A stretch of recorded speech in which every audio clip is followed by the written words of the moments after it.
जय हिंद दोस्तों, स्वागत है आप लोग को my YouTube channel Gurukul GS academy पर।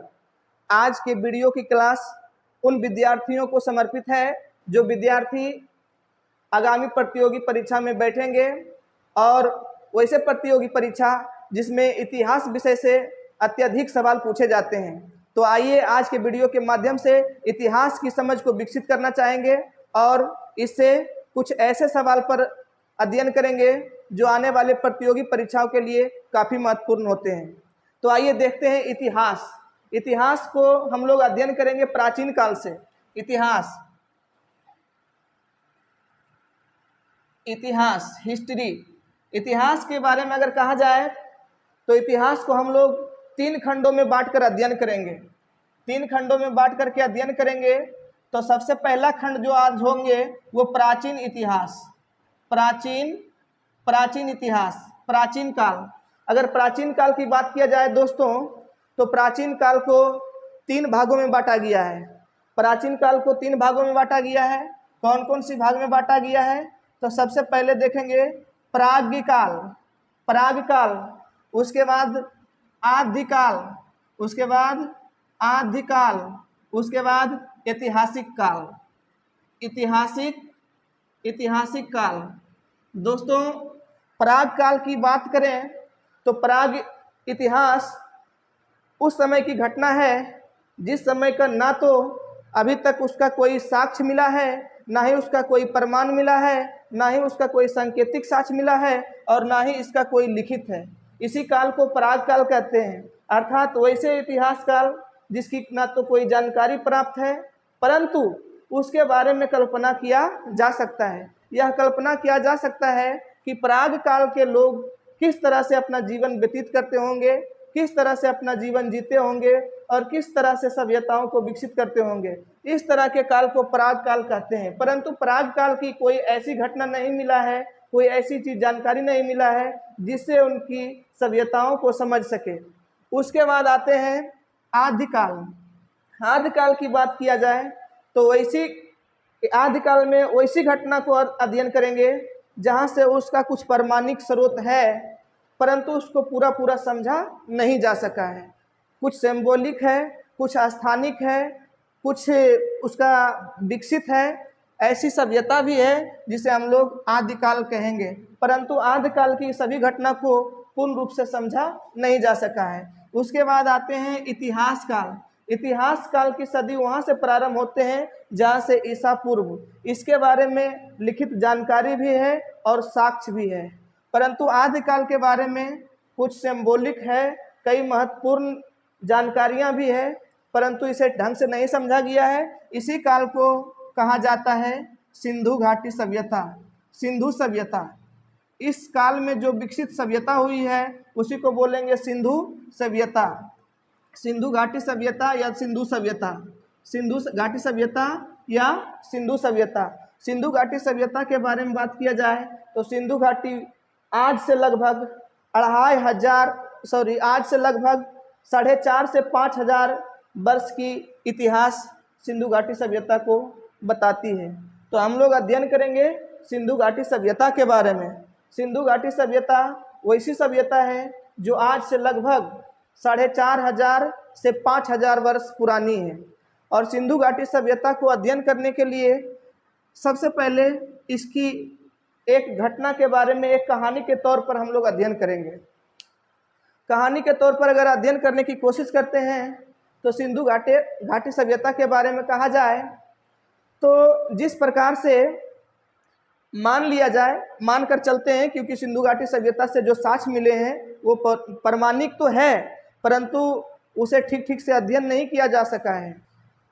बात यह है कि जिस प्रकार से अगर यहाँ की बात किया जाए तो जैसे फिलहाल मान लिया जाए कि यहाँ बगल में कुर्सी है, टेबल है, बोर्ड है, पंखा है, लाइट है, ये सारे चीज़ है, परंतु ऐसी कोई एकाएक घटना घटे कि ये सारे चीज़ ज़मीन के अंदर 100, 200, 500 फीट अंदर चला जाए और सब एक साथ समाप्त हो जाए। और समाप्त होने के बाद 1000-2000 वर्ष के बाद अगर खुदाई किया जाए और खोदने के बाद कोई चीज़ प्राप्त हो, जैसे मान लिया जाए कांच प्राप्त हो, तो उनसे अध्ययन किया जा सकता है कि वो कांच प्राप्त हुआ था, तो इसका मतलब है कि पिछले सभ्यता में कांच का प्रयोग किया करता था। बस सेम टू सेम घटना वही है सिंधु घाटी की सभ्यता।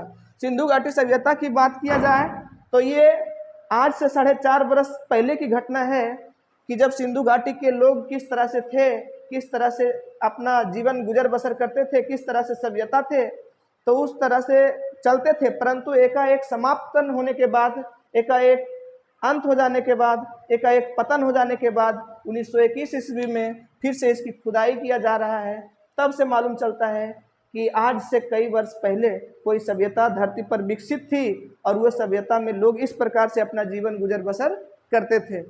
सिंधु घाटी की बेसिक जानकारी के बारे में अगर देखा जाए तो इस काल में कई प्रमाणिक सामग्री जैसे शिलालेख, कई सांकेतिक वस्तुएं प्राप्त हुआ है। सिंधु घाटी सभ्यता जो थी वो लगभग आज से 4,500 वर्ष की घटना की जानकारी देती है। सिंधु घाटी सभ्यता इस घटना को अगर देखा जाए तो 2350 ईसा पूर्व से मानी जाती है और इस प्रकार से जोड़ के देखें तो लगभग 4,500-5,000 के आसपास पहुंचती है। यह एक नगरीय सभ्यता थी। सिंधु घाटी सभ्यता जो थी वह एक नगरीय सभ्यता थी।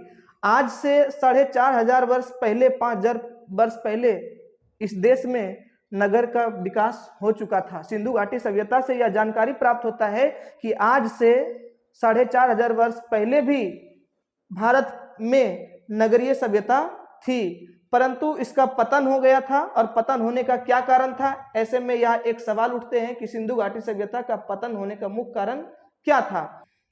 उसके बाद इस सभ्यता की खोज 1921 ईस्वी में दयाराम साहनी के द्वारा किया गया था। सिंधु घाटी सभ्यता की खोज दयाराम साहनी के द्वारा 1921 ईस्वी में किया गया था। सिंधु घाटी सभ्यता की विस्तार किया जाए तो देखा जाए यह 20 लाख, लगभग एनसीईआरटी की डाटा के थ्रू देखा जाए तो 20 लाख वर्ग किलोमीटर में इसका विस्तार है, फैली हुई है, जबकि इसका आकार जो था वो त्रिभुजाकार था।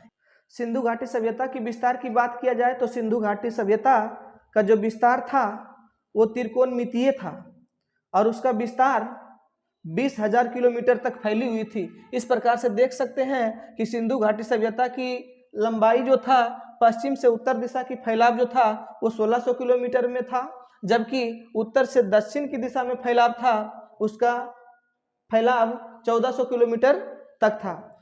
और अगर इसके चारों बिंदुओं पर बात किया जाए तो जिस प्रकार से आप लोग अध्ययन किए होंगे कि भारत के सबसे उत्तरी बिंदु इंदिरा कौल है और दक्षिणी बिंदु इंदिरा पॉइंट है, पश्चिमी बिंदु कहे तो गौहर माथा गुजरात में जिस तरह से स्थित है, अरुणाचल प्रदेश में पूर्वी बिंदु अरुणाचल प्रदेश में बूथी में जो स्थित है, ठीक उसी प्रकार से अगर सिंधु घाटी सभ्यता के चारों बिंदुओं की बात किया जाए, चारों दिशाओं की बात किया जाए तो सबसे उत्तर में मांदा की खोज हुआ जो चिनाब नदी के किनारे जम्मू एंड कश्मीर में पड़ते हैं। दक्षिण की बात किया जाए तो दाइमाबाद गोदावरी नदी के किनारे पड़ते हैं जो महाराष्ट्र में स्थित है। उसके बाद पूरब में जो स्थित है आलमगीरपुर है, वो यूपी में हिंडनबर्ग नदी के किनारे है। और इसके बाद पश्चिम में बात किया जाए तो सूतकांगेडोर जो है वो हिंडनबर्ग नदी के किनारे बलूचिस्तान में पड़ते हैं। इस प्रकार से सिंधु घाटी सभ्यता में और कई प्रमुख स्थानों की खोज किया गया जिससे कई सारी चीजों की जानकारियां प्राप्त होती है। तो हम अगले वीडियो में और कौन कौन सी मुख्य स्थल की खोज किया गया और उसे क्या क्या चीज की जानकारी प्राप्त होती है हम लोग अध्ययन करेंगे। आज